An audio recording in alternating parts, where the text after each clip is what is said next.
nações, luz das nações. Alturas eu sei que há de ver a luz que ilumina, luz das nações, luz das nações. Boa tarde, bem-vindo a mais um programa da Aliança Evangélica Portuguesa. Hoje assinala-se o Dia Mundial da Liberdade e por isso vamos aproveitar para falar sobre a liberdade de expressão e religiosa. A propósito, no início deste mês, a comunicação mundial focou-se no massacre ocorrido em Paris, na sede do jornal Charlie Hebdo, e voltámos a repensar sobre a liberdade de expressão e os atos injustificáveis de terroristas dispostos a tudo.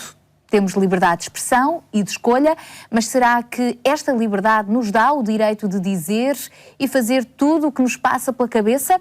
Liberdade sim, mas dentro de um quadro moral. E que quadro moral é esse? Para falarmos sobre esse tema está hoje connosco o advogado Fernando Loja, que é também vice-presidente da Aliança Evangélica Portuguesa. Olá, boa tarde. Olá, boa tarde, Sara. Obrigada por estar connosco. O direito da liberdade significa que podemos dizer ou fazer tudo o que nos apetece, tudo o que nos passa pela cabeça, ou há limites? E que limites são esses?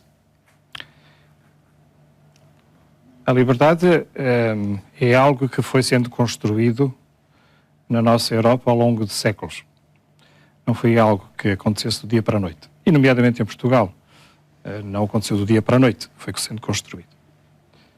E ela inclui a liberdade de opinião, de consciência, de religião, de culto, e também a liberdade de imprensa, que é um direito fundamental nas sociedades ocidentais, na sociedade europeia em concreto.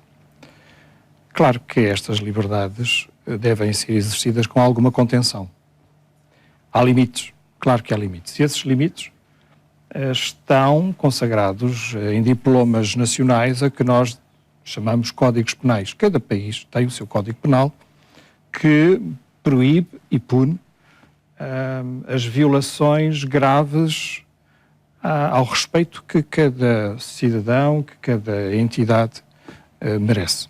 Portanto, a liberdade de expressão e a liberdade de imprensa têm limites, mas esses limites são definidos pelo Código Penal de cada país. Nós não podemos injuriar, não podemos difamar outras pessoas, mas se não se tratar de injúria ou difamação, existe a liberdade de cada cidadão, de cada jornal, de qualquer entidade, de expressar livremente o seu pensamento. E, portanto, a limitação à liberdade faz-se pela negativa, desde que não seja uma injúria, desde que não seja uma difamação, desde que não seja uma agressão ao bom nome.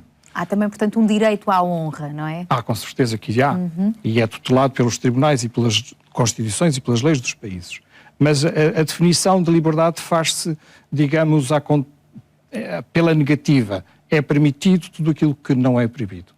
E na Europa, felizmente, conquistou-se ao longo de 4, 5 séculos esse direito à liberdade de expressão e à liberdade de imprensa. E é lamentável que nos nossos dias nós estejamos a viver agressões à liberdade de imprensa, porque a liberdade de imprensa é fundamental num país livre. Eu sei que não existe em todos os países. Infelizmente, hoje assiste-se a uma restrição grave à liberdade de imprensa, por exemplo, na Turquia. Tem sido um país mais ou menos secular, mas cujo presidente hoje começa a cercear a liberdade de imprensa. Há jornalistas, há dezenas que são proibidos, que são detidos, são proibidos de exercer a sua profissão. Isso é lamentável e é um sinal dos tempos. E é lamentável também o que ocorreu no início deste ano em França, que no fundo nos despertou para estas questões, mas que não são de hoje.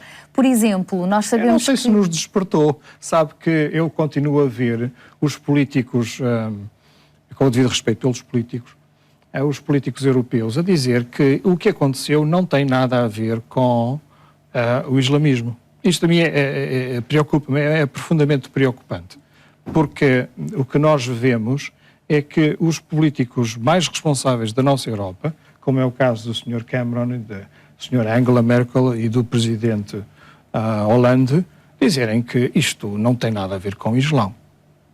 E eu acho que tem tudo a ver com o Islão. Ou seja, acabamos também por pegar na questão da liberdade religiosa. E há países onde há centenas de cristãos, e não só, mas também privados da sua liberdade de culto e que acabam por ser perseguidos, não é? Só que o que podemos dizer desta realidade às vezes um pouco mais encoberta. Mas com esses muito poucos se preocupam. Eu vi a notícia recente de um bispo da Igreja Católica na Nigéria, que com certeza estava impressionado com os assassinatos desta semana, dia 7 de janeiro, em Paris, e ele perguntava, mas aqui na Nigéria são mortos aos milhares e ninguém marcha nas ruas para nos defender. Portanto, há aqui 2 pesos e 2 medidas. E eu queria dizer com toda a clareza que me preocupa o estado desta Europa, em que não se tomam medidas para defender verdadeiramente os cidadãos europeus de ataques como estes. E que nós, como cristãos, que atitude podemos ter face também a estas questões da liberdade religiosa, até aqueles que estão mais longe e que acabam por perder a vida? Os cristãos, na minha perspectiva, e com o devido respeito, têm sido demasiado passivos, aceitando que é fruto do tempo, mas eu creio que os cristãos deveriam de acordar e defender aqueles que são perseguidos. Eu estou a recordar-me do caso de uma senhora que está presa há 3 anos no Paquistão, uma senhora cristã, católica, está presa e está condenada à morte. De um senhor que no Irão está preso há 3 anos e sem culpa formada, ainda não foi julgado, mas estará em condições muito precárias. Lembro-me aquelas centenas de cidadãos iranianos Bahá'í que são presos e cujo património é apropriado pelo Estado, é confiscado, e ninguém fala neles, ninguém se põe a caminho para os defender. Eu creio que as igrejas, as comunidades religiosas, têm a capacidade de se movimentar e procurar alertar os políticos, os deputados, os ministros da Justiça, dos negócios estrangeiros, para esta realidade, porque é uma realidade triste e que é constante. Há, por ano, 100.000 cristãos em todo o mundo que perdem a vida. Por isso voltaremos a este assunto num outro programa. Obrigada por ter estado aqui à conversa connosco. No programa de hoje recorremos então a alguns assuntos da atualidade que nos fazem repensar na questão da liberdade. Liberdade sim, tortura não, mas é bom lembrar também que a liberdade deve ser dentro de um quadro que Deus traça para todos nós, o quadro moral do amor. A propósito, temos hoje para lhe oferecer o livro dos recursos bíblicos de comunicação, o que é o amor verdadeiro. Para o receber ou para saber qual é a igreja evangélica mais próxima de si, contacte-nos. Nós voltamos a estar consigo logo à noite, na Antena 1. Até lá, se Deus quiser. A luz das nações, luz das nações.